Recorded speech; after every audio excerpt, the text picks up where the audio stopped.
And this is where early on, the idea of hip hop really began to start to show itself because you got those two words, hip hop. Now, according to a lot of the people that were around during this time, the term hip hop was actually a derogatory term against this form of music. People would call it hip hop as an insult. But when you really break this term down, it seems like there's something more to it. Because when you look at that term hip, it can mean to have understanding and awareness.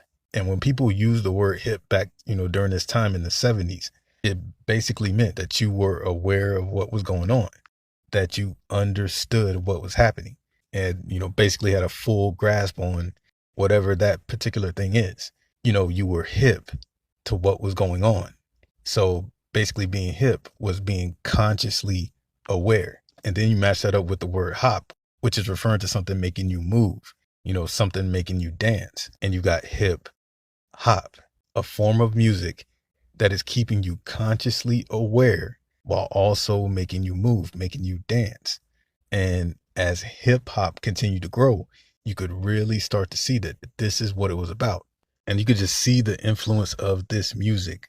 The language is shifting. And, whether any of this was the ultimate end or not, it was clearly having a profound effect on the minds of the people that were listening. Everybody was gravitating towards this music. And again, we're getting these deeper messages, and then we're still getting that positive, uplifting, feel good side of hip hop right along with it. And then all of a sudden, here comes NWA.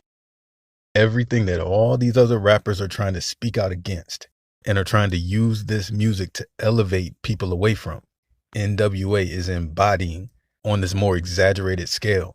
The guns, the drugs, the violence, all the most negative aspects of the community. NWA comes in and it's giving life to these things, giving a new rush of energy to these things. And coincidentally enough, in the time that all this is going on, we also have all these extensive studies and experimental research on the effects of music on the human brain. Right around 1989, right when NWA, 2 Live Crew, Ice-T are starting to be pushed into the mainstream. At the same time, they are studying how music affects the human brain, and specifically how it makes its way to the temporal lobe through the auditory cortex and completely bypasses the conscious mind. At the same time that we're getting this experimental research on music and the human brain, we're also seeing this drastic shift in hip hop. It was officially the end of those positive, uplifting lyrics to elevate you out of that negative state of mind. And now we're moving into reality rap, which ultimately just became more gangster rap. While the people that really laid the foundation for hip hop have pretty much been completely forgotten, almost like they've been erased, which has ultimately erased those original 4 elements of hip hop. And now those 4 elements have become sex, money, guns, drugs, everything that NWA and 2 Live Crew originally ushered in, everything that the mainstream media was supposedly so against is now literally what mainstream hip hop is. Even the artists that were putting out that positive hip hop in the early 90s and 80s were trying to adapt to have more of a gangster image. Even if their messages didn't change, it's like they were still forced to change their image just to survive in this gangster rap dominated climate. But when it came down to it, it wasn't just your image. If your lyrics didn't have those gangster elements, it was all about pushing this gangster rap to the masses. And it's gotten to the point where what is dominating hip hop now is the guns, the drugs, that drill and trap hip hop, which is ushering in this culture of death. And they're telling you exactly how they're killing people and telling you exactly what drugs they're using and giving you the exact formula for how they're mixing the drugs. And again, you look into who is financially backing this and who is giving these artists a platform. And everything traces back to Sony, Warner, and Universal funding and financing this music. And because this is where the money's going, this is the type of hip hop that these major labels are financing. You now have all the independent artists flooding social media with more of the same type of hip hop because it seems like that's the way to get on, to get noticed by these major labels. And where hip hop music is now, all stems back to gangster rap being introduced in the 80s. And just by coincidence, we got the first private prison in 1984, which led into thousands of private prisons by the late 80s. Now, we already know that the prison industrial complex is one of the most lucrative businesses. But once the private prisons came into play in the 80s, you now had private investors who were financially invested in these prisons. And those investments depend on these prisons staying operational and staying filled.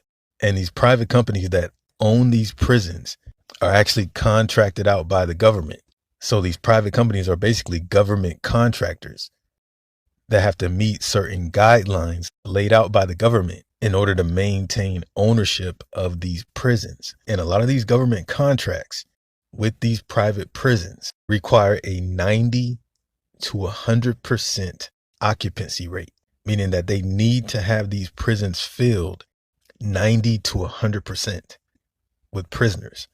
So you got people whose investments literally depend on these prisons being operational and depend on them being filled to the max or near the max. So now the prison industrial complex has basically become like a service industry, because now we have that factor of supply and demand. And you got BlackRock and Vanguard, the two biggest investors in private prisons. It's about $200 billion invested into these private prisons between the two of these companies. So we're talking about more than 50% of investments into private prisons links back to these two companies. And then these two companies, BlackRock and Vanguard, also have billions of dollars invested into Sony, Warner, and Universal. So the same companies that are investing billions of dollars into these private prisons are also investing billions of dollars into these three major corporations that are financing gangsta rap, that pushes and promotes everything that leads people into the prisons. So it's like they knocked out two birds with one stone. You remove the positive, conscious hip hop from the mainstream, and then you feed people their own destruction while also financially benefiting off of it. They understood the power of the music and the influence it was having and the potential of where it was going. And they knew hip hop was not slowing down. So they flipped it and turned it against the masses.